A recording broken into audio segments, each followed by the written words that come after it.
Buenos días, ¿cómo están? Bien, ¿eh?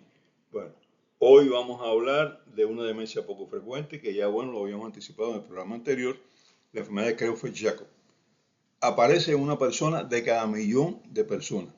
Ustedes ven, no es frecuente, pero se ha hecho muy conocida, muy popular por su relación con la llamada enfermedad de las vacas locas, como ya habíamos explicado en el programa anterior. Es una enfermedad degenerativa del sistema nervioso central fatal, muere siempre, rápidamente progresiva, no da mucho tiempo y que evoluciona hacia la demencia velozmente. Es mortal a corto plazo. O sea, no es de las demencias que viven años, es de las demencias que mueren en poco tiempo. La causa, ya hablamos de ella, un plegamiento anormal de la proteína PRPC que se convierte en PRPSC y que se le llama prion, Protein Infection, que fue el nombre que le dio su descubridor. Esta proteína es capaz de hacer, como ya dijimos también, que otras proteínas de las neuronas se plieguen, se doblen anormalmente. Y esto es como si fueran hojas de papel. Ya hablamos, empezó a doblar una hoja de papel, a doblar una hoja de papel, y al final ya no es una hoja de papel, es una hoja de papel muy doblada. Y es lo que pasa con las proteínas. Importante, lo dije dos veces, creo, en el programa anterior, sí, y ahora lo repito, las proteínas no son virus, no son bacterias, no son seres vivos, son simplemente proteínas. Los priones no son más que proteínas, no tienen vida ninguna, lo que tienen capacidad infectiva. Y eso todavía preocupa a los científicos. ¿Por qué una proteína normal como esta tiene capacidad infectiva? Lo que se está demostrado no es un ser vivo ni tiene nada que ver con la vida, más bien con la muerte. La proteína esta, el prión, causa un aspecto, esas lesiones en el cerebro que da un aspecto de esponja al mismo, ya lo dijimos, que en las vacas se conoce como encefalopatía espongiforme, clínicamente llamada enfermedad de las vacas locas, y en los seres humanos es la llamada enfermedad de Creutzfeldt-Jakob, que también se llama encefalopatía espongiforme, enfermedad de Creutzfeldt-Jakob. De acuerdo con lo que se conoce, hasta ahora el prión doblado anormalmente va a inducir el plegamiento de otras proteínas PRPS y esto hace que pierdan su capacidad de funcionar, causando deterioro rápido del funcionamiento del sistema nervioso. Ya hablábamos, las reacciones de oxidación-reducción, la conservación de la memoria, la interpretación de las señales nerviosas que llegan a la neurona y otras funciones más se deterioran cuando las proteínas se pliegan. Se han identificado tres formas de enfermedad de Creutzfeldt-Jakob. La espontánea o idiopática, no se conoce la causa, aparece súbitamente, así en una persona que no se sabe por qué, y que es alrededor del 80 al 90% de todos los casos. La forma congénita, que es el 10% de los casos, y la forma adquirida, que oscila ahí entre un 5 y un 10% de los casos, más o menos, que se conozca. Aunque la primera descripción la hizo el neuropatólogo alemán Alphonse Marie Jacob en 1920, es probable que la enfermedad ya existía hace siglos, pero que no se había identificado por su baja frecuencia y porque durante muchos siglos también las autopsias no eran una práctica común en la medicina. A los 6 casos que describió Jacob en 1920, el otro día, se une la descripción que hizo Hans Gerhard Creutzfeldt de otro caso similar un tiempo después. Y en 1922, Walter Spielmeyer la llamó a la enfermedad de Creutzfeldt-Jakob en honor a las dos personas que la describieron. Jacob, el primero, en 1920, y posteriormente Creutzfeldt describió un caso. Yo hubiera nombrado enfermedad de Jacob nada más, porque Jacob descubrió, o Jacob, como se dice en alemán, describió 6 casos y mucho antes, un poco antes que Creutzfeldt. Pero bueno, la enfermedad se llama Creutzfeldt-Jakob. En 1966 se transmitió una variante a un chimpancé, que esto probó la condición de infecciosa de la enfermedad infecciosa. Esto se confirmó en 1968 también con transmisiones a otros animales. Y en 1976, un trasplante de córnea transmitió la enfermedad del donante que tenía enfermedad de Creutzfeldt-Jakob al que lo recibió. Y esta es otra vía de transmisión de la enfermedad, donaciones de órganos. Recuérdenlo. Al inicio se pensó que la causa era viral. Bueno, se le echó la culpa a un virus. No sé lo que es, pero bueno, parece que es un virus. Y posteriormente se encontró que era una proteína mal doblada que puede ser transmitida genéticamente. La proteína fue identificada, ya lo dije también, por Stanley Prusiner. Pero bueno, ¿cuándo? En 1982, el otro día. Y por esto Stanley Prusiner recibió el Premio Nobel de Fisiología y Medicina en 1997. Ya llegaremos a él hablando de los Premios Nobel de Medicina y Fisiología. El componente genético se sitúa en el brazo corto del cromosoma 20, o sea, la alteración genética se sitúa en el cromosoma 20, en el brazo corto del cromosoma 20, del ADN, desde luego. La enfermedad puede iniciarse con trastornos de la marcha. La persona va bien, empieza con unos trastornos de la marcha. Comienza a perder la memoria, cambia su personalidad. La visión es borrosa o pierde la visión. Tiene dificultad para pensar.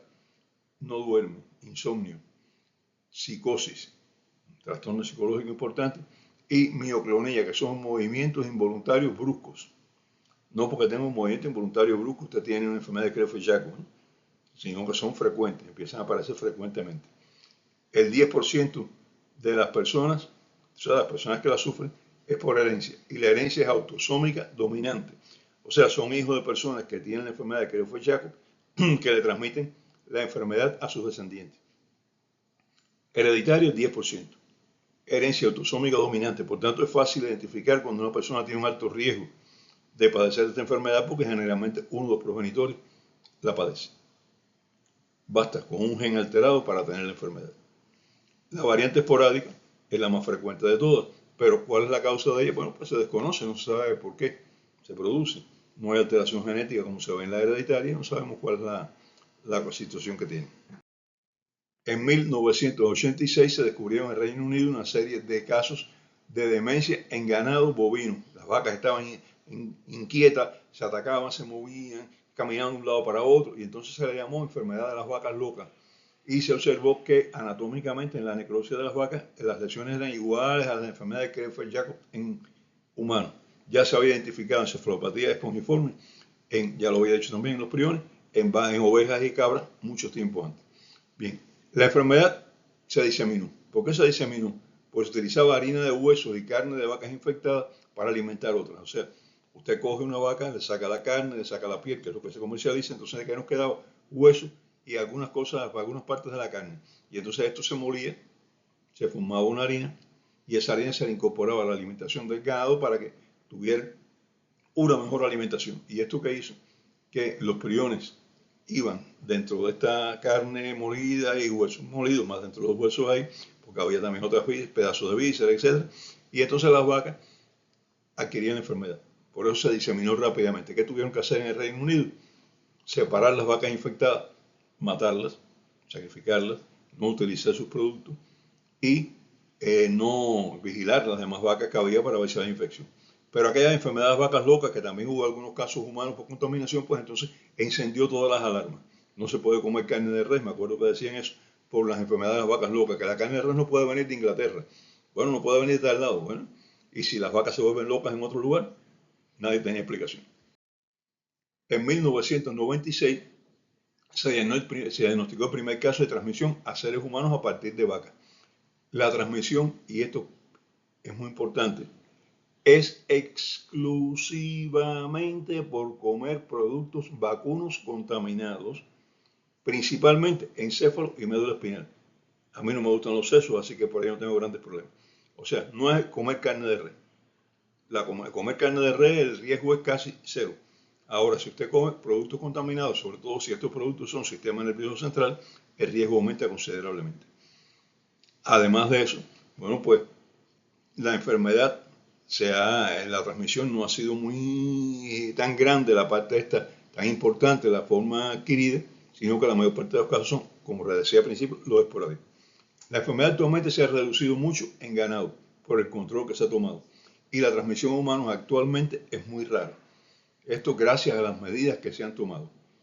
El único reservorio que se conoce actualmente del prión es el ser humano, pero no se conoce que exista forma de transmisión entre personas, excepto trasplantes contaminados.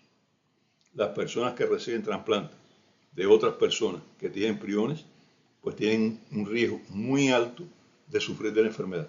Ahora, si la otra persona tiene una demencia, pues no se deben hacer trasplantes con los vísceras de él. Si la otra persona ya tiene infección por prión y no se conoce, el riesgo es alto. El riesgo es bastante alto y se conoce. Ya se sabe, se conoce casos de esto. Es la única forma de transmisión entre seres humanos. Trasplante. porque nosotros no comemos los sesos de nadie, no, no somos caníbales, gracias a Dios. La enfermedad de Creutzfeldt-Jakob aparece generalmente en la edad madura, sin prevalencia de sexos, es decir, lo mismo hombres que mujeres. Evoluciona hacia la muerte rápidamente. La media de inicio de la forma genética es de 61 años, o sea, aparece en la forma genética alrededor de los 61 años y la muerte ocurre en el 70% en el primer año. La forma esporádica, que es el 85%, aparece alrededor de los 67 años y fallece los pacientes en 4 meses. En la forma adquirida, la forma bovina por comer productos de vacas contaminadas, la media de los casos diagnosticados es de 26 años. ¿Por qué? Porque son personas jóvenes, muchos comen, no cualquiera come productos de vaca, no hay una relación con la edad. Y la supervivencia es un poquito más o menos de 13 a 14 meses. Pero desde el año 2005 se han diagnosticado muy pocos casos de la forma adquirida por comer productos de vacas, de res contaminados. Muy poco frecuente en este momento. Y en países muy raros. O sea, un caso en un país, otro caso por allá, etc. La leche, los músculos, los fluidos del ganado no contaminan. Es sobre todo por comer vísceras y muy importante por comer seso de vaca.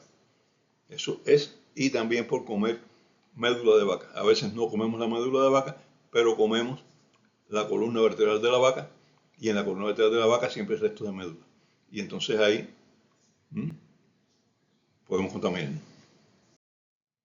Las manifestaciones comienzan con trastornos de la memoria, trastornos del juicio, trastornos del pensamiento, problemas de coordinación muscular, insomnio, muy importante, depresión, y evolucionan con gran rapidez hacia una demencia, pero muy rápido aparece rigidez muscular, contracciones musculares involuntarias y pérdida de la visión, así como otros síntomas neurológicos que invalidan al paciente y lo llevan al coma y a la muerte.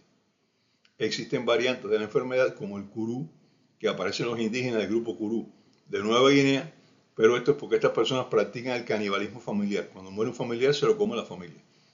Un poco extraña la costumbre esa, ¿no? Pero bueno, eso es para mantener el espíritu de la persona dentro de la familia, etcétera, etcétera, etcétera. No sea caníbal, ni sea curú. Otra es la llamada nueva variante. Esta nueva variante aparece en personas más jóvenes y se caracteriza porque comienza con síntomas de ansiedad y depresión y síntomas psíquicos. Uno ve a la persona y parece que es una enfermedad psíquica. Se ha visto sobre todo en personas contaminadas por priones procedentes de vacas locas. Es decir, esta variante nueva, llamada variante nueva, generalmente se relaciona con la forma adquirida. La enfermedad de Creutzfeldt-Jakob es una enfermedad neurodegenerativa grave, mortal, causada por una proteína anormalmente plegada, ya lo he dicho varias veces, y en los programas anteriores habíamos hablado de esto, que tiene como características principales la de ser infectante, cosa que no tiene otra proteína hasta ahora que se conozca, y que induce otras proteínas a plegarse también anormalmente. Tampoco se conoce ninguna otra proteína que haga esto, pero esta enfermedad se descubrió prácticamente la ciencia, como ciencia, descubrió el siglo pasado. O sea que tal vez hay otras enfermedades por ahí parecidas y no han sido descubiertas. ¿Quién sabe? Bueno, ya las preguntas que pudiéramos hacernos ya tenían respuesta en el programa anterior, que son los priones, cómo aparecen los priones, etc. Solo quería decirles una cosa. Vi un caso de enfermedad de Creutzfeldt-Jakob hace años, una señora que ingresó con demencia, pero una demencia reciente, de poco tiempo, y entonces no sabíamos qué tenía. Y yo pensé, a lo mejor tiene algo infectante, neurológico, porque además fue una evolución muy rápida. Y decidí hacerle una punción lumbar. Es un residente que trabajaba conmigo, no digo nombre por razones obvias. Entonces me dijo, ¿quiere que lo ayude? Le digo, bueno, sí, ayúdame. Me ayudó. Obtuvimos líquido cefalorraquídeo, lo enviamos a analizar, pero la paciente hace un paro cardíaco mientras estábamos haciendo la punción lumbar. Y desgraciadamente falleció. Entonces el líquido llegó normal, no tenía alteraciones, no le dimos más importancia a esto. ¿Dónde empieza el problema? Unos días después llegaron algunas personas del Secretaría Provincial de Salud, de Epidemiología, a hablar conmigo porque la necropsia había encontrado una enfermedad de Creutzfeldt-Jakob, una encefalopatía espongiforme. Y entonces se encendieron las alarmas, pero no se hizo público por razones obvias, ¿no? Que sería meter ruido en el sistema, crear mucha ansiedad, y lo que se hizo fue hacer una visita familiar a la familia, a los lugares donde ella vivía, hacer una encuesta en aquella zona. Yo no pude ir porque el día que se programó yo tenía otras actividades que no podía postergar. Estaba de guardia. Y entonces, bueno, pues fueron y no encontraron nada y se decidió dejarlo ahí a ver qué pasaba. Bueno, no pasó nunca nada. Era un caso esporádico. Pero además, aunque hubiera habido un caso conocido, se vieron las vacas del sector, de aquella zona, no se encontró nada. O sea, no se encontró la causa de la enfermedad de Creutzfeldt-Jakob en aquella señora. Por tanto, fue un caso esporádico. Y que se sepa, no había familiares que la padecieran la enfermedad. Bueno, mis amigos, ya los dejo. Muchas gracias por haberme seguido hasta aquí con estas enfermedades tan interesantes y nos vemos en la próxima. Hasta entonces.